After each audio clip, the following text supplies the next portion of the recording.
Baba Saheb doctor Bhimrao Ambedkar की 31 जनवरी 1920 की लिखी हुई सच आज सच साबित हो रही है।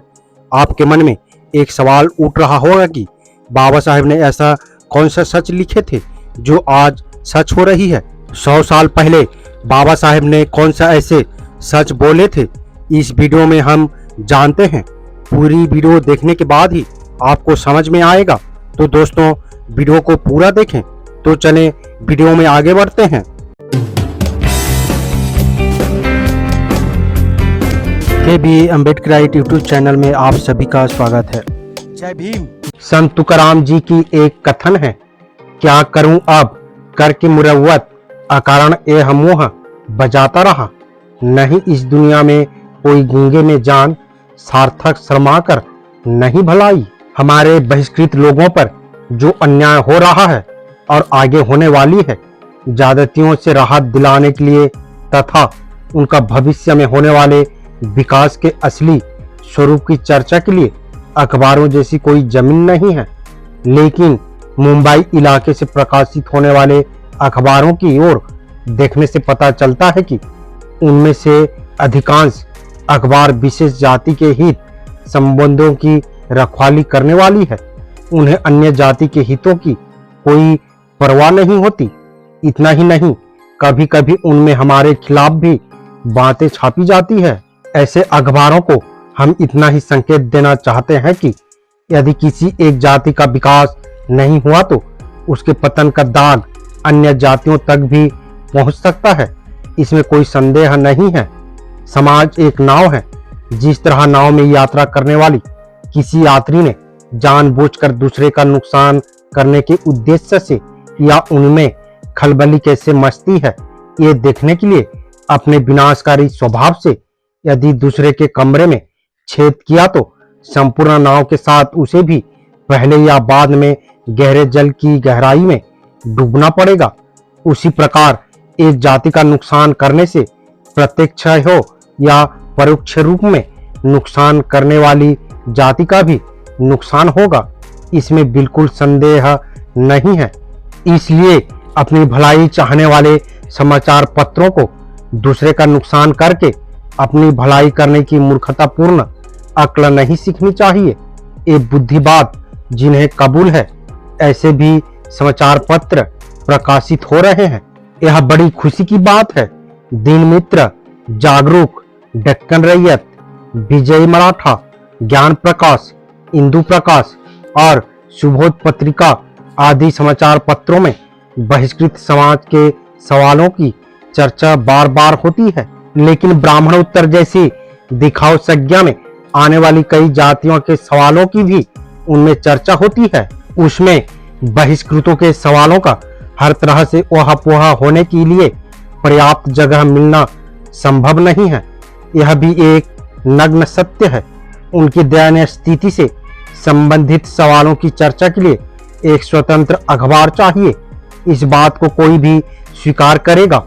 इस स्वभाव को समाप्त करने के लिए ही इस अखबार का जन्म हुआ है। खास करके अछूतों के हितों की चर्चा के लिए सोमवंशीय मित्र, हिंदू नागरिक, बिटाल विध्वंसक आदि अखबार निकले और बंद हो गए। लेकिन ग्राहकों की ओर से उचित सहयोग मिलता रहा तो मूक नायक जैसा अखबार बेगर लड़खड़ाए स्वजन उद्धार का महान कार्य करने वाले को सही राह दिखाएगा। इसमें बिल्कुल भी संदेह नहीं है। इस बात का आश्वासन देते हुए मैं अपने निवेदन को यहीं समाप्त कर रहा हूं। मूक नायक का पहला अंक 31 जनवरी 1920 को प्रकाशित हुआ था। इस अंक का उग्रलेख मनोगत नाम से लिखा गया था। डॉक्टर बाबा साहेब अम्बेडकर के सार्वजनिक जीवन का प्रारंभ मूक नायक के इसी अंक से होता है। बाबा साहेब का कही हुई बात आज सच हो रही है। आज की मीडिया अपने सब कुछ बेच चुकी है। ना ईमान है, ना स्वाभिमान है, ना ही सच के साथ है, ना ही गरीब शोषित पीड़ित जनता के साथ है। मीडिया देश की चौथा स्तंभ है और मीडिया को इसलिए बनाया गया था कि वो स्वतंत्र होकर सरकार के साथ न होकर गरीब पीड़ित जनता के साथ होकर जनता के हक अधिकार के लिए सरकार से सवाल कर सके। धन्ना सेठों से सवाल कर सके ताकि देश को सही दिशा प्रदान करने के लिए अपना योगदान दे। लेकिन मीडिया की वजह से आज पूरा भारत बदनाम हो चुकी है। दुनिया के शक्तिशाली देशों में गिना जाने वाले देश भारत अब बदनाम हो रहा है। विश्वगुरु कहे जाने वाले देश आज 80 करोड़ जनता 5 किलो राशन लेने के लिए लाइन में खड़े हैं। इसका जिम्मेदार सरकार, मीडिया, कथाकथित ब्राह्मण मनुवादी व्यवस्था है जो इस सब में अग्रणी भूमिका निभाता है। आज ब्राह्मण सभी चीजों पर कब्जा कर रखा है और सब कुछ कंट्रोल में कर रखा है। अपने आप को जाति के नाम पर श्रेष्ठ समझने वाले ये ब्राह्मण समाज समझ ही नहीं पा रहा है कि वह भारत के लोग बदनाम होने से सारा देश के ब्राह्मण भी बदनाम होंगे।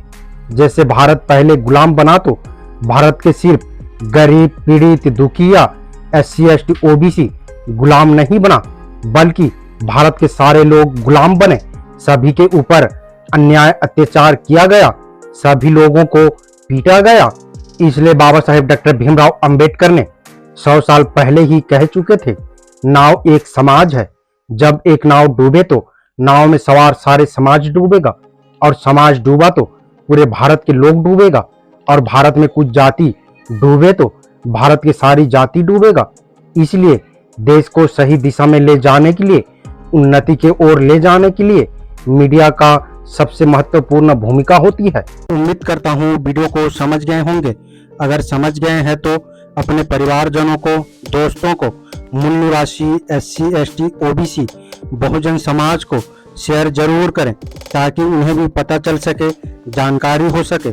मेरा आप सभी बहुजन समाज, मूल निवासी अम्बेडकरवादियों से अपील है, हम अपने समाज को जागरूक करने के लिए बहुत मेहनत करते हैं और अम्बेडकर विचारधारा वाले वीडियो को लाते रहते हैं।